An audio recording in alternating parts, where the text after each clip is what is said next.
तुलसी Tapovan YouTube channel में आप सभी भक्तों का बहुत बहुत स्वागत है। इस वीडियो में हम चर्चा कर रहे हैं कामिका एकादशी की व्रत कथा।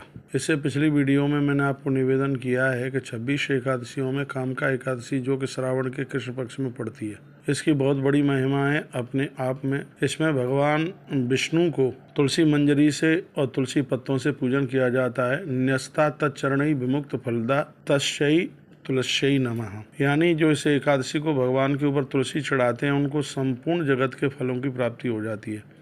पिछली वीडियो में मैंने निवेदन किया है कि जो कामिका एकादशी का व्रत करते हैं उनको 1000 गायों का गोदान करने का फल प्राप्त होता है। ब्रह्म हत्या जैसे महापातक दूर हो जाते हैं। आइए कामिका एकादशी की व्रत कथा हम सुनते हैं। एक बार की बात थी, धर्मराज युधिष्ठिर भगवान श्री कृष्ण के पास में बैठे हुए थे और बड़ी अद्भुत चर्चाएं चल रही थी ग्यारस के बारे में। तब धर्मराज युधिष्ठिर ने कहा कि भगवान शंकर श्रावण के महीने में धरती पर रहते हैं और जगत के ताप प्रताप संताप को दूर करते हैं। हे द्वारकाधीश, ये बताइए सावन के महीने में पड़ने वाली, कृष्ण पक्ष में पड़ने वाली उस एकादशी की महिमा क्या है अपने आप में, ये मैं आपसे पूछना चाहता हूँ। तब भगवान श्री कृष्ण कहने लगे कि सावन के महीने की दोनों ही एकादशी अपने आप में बड़ी प्रभावशाली है, लेकिन कृष्ण पक्ष की जो एकादशी है कामिका एकादशी, इसका व्रत करने से 1000 गायों के गोदान का फल प्राप्त होता है और ब्रह्म हत्या जैसे महापातक दूर हो जाते हैं, ऐसा भगवान श्री कृष्ण बोले। तब धर्मराज युधिष्ठिर ने हाथ जोड़ करके प्रणाम करके कहा कि प्रभु, यह कथा मैं आपके मुख से सुनना चाहता हूँ। क्या किसी की ब्रह्म हत्या समाप्त हुई इस एकादशी के व्रत करने से? नारद पुराण में बड़ी अद्भुत कथा, स्कंद पुराण में भी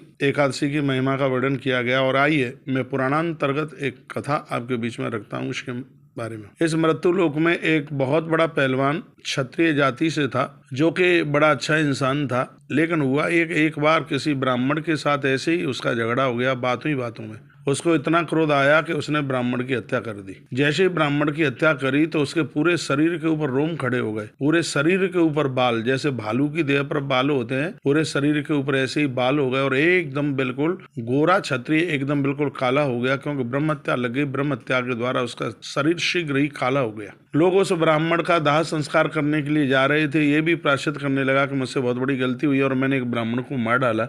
ये भी अपने हाथ में 5 उपले कंडे लेकर के उस दाह संस्कार के लिए चला, तो ब्राह्मणों ने इसका विरोध किया। विरोध ही नहीं किया, उसको जाति बिरादरी से भी छेक दिया, उसको अलग कर दिया और उसको किसी भी कार्य में लेने नहीं लगे। तो वह व्यक्ति इतना ज़्यादा परेशान था क्योंकि समाज में उसका बहुत भारी अपमान हो रहा था।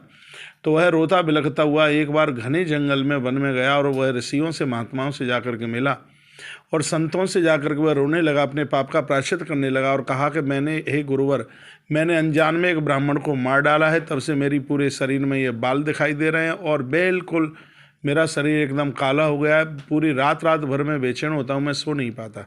वह ब्रह्म हत्या रात को मुझे ललकारती और कहती है कि तेरी बाजुओं में है ताकत, तो मेरे साथ में तू आकर के युद्ध कर। और यही बात भगवान प्रभु श्री राम जी के सामने भी ऐसी हुई थी। जब रावण को मार करके भगवान उद्धार करके आए थे, तो जो ब्राह्मण की एक मौत हुई तो वो भी ब्रह्म हत्या प्रभु श्री राम जी से रात को ललकार करके कहती है, हे राम, तेरी बाजुओं में ताकत है तो मेरे साथ युद्ध कर। यह बात अपने गुरुदेव वशिष्ठ को प्रभु श्री राम जी ने बताई। तो इसी के निवृत्त भगवान प्रभु श्री राम ने संपूर्ण तीर्थ की यात्रा करी और अंत में भगवान ने अश्वमेध यज्ञ किया। बिल्कुल ऐसी स्थिति थी। यह व्यक्ति क्षत्रिय पहलवान कहने लगा कि हे गुरुदेव, मैं बड़ा परेशान हूँ, ब्रह्म हत्या रात को मुझे ललकारती है और पूरी रात भर में सो नहीं पाता, इसके लिए मैं क्या करूं? तब उन महात्माओं ने कहा कि यदि तुम्हें ब्रह्म हत्या लगी है तो ब्रह्म हत्या से मुक्ति होने के लिए एक ही व्रत है और वो है श्रावण मास के कृष्ण पक्ष में पड़ने वाली कामिका एकादशी। कामिका एकादशी का यदि तुम व्रत करोगे तो निश्चित रूप से तुम्हारे इस पाप का, इस अपराध का प्रायश्चित हो जाएगा। समय आने पर श्रावण कृष्ण पक्ष की एकादशी, यही कामिका एकादशी चल करके आई जो आज है, और उसने बड़े विधि विधान के साथ में व्रत किया और उसने बिल्कुल कुछ खाया पिया नहीं था। तो 1000 गायों का गोदान करने का पुण्य उसको मिला और उससे पाप उसके इतने जल करके राख हो गए कि द्वादशी की रात्रि को साक्षात भगवान उसके स्वप्न में आकर के प्रकट हो गए और कहा, कामिका एकादशी के व्रत करने से तुम्हारे संपूर्ण जो पाप हैं, अपराध हैं, वो समाप्त हो चुके हैं। मैं तुम्हारे ऊपर अति प्रसन्न हूँ। और एकदम वह रात्रि को सोते हुए जागा, भगवान के चरणों में गिर पड़ा, उसने प्रभु का दर्शन किया और तत्पश्चात ठाकुर जी के विमान में बैठकर वह भगवान के दिव्य धाम के लिए चला गया। बोलिए एकादशी मैया की जय हो।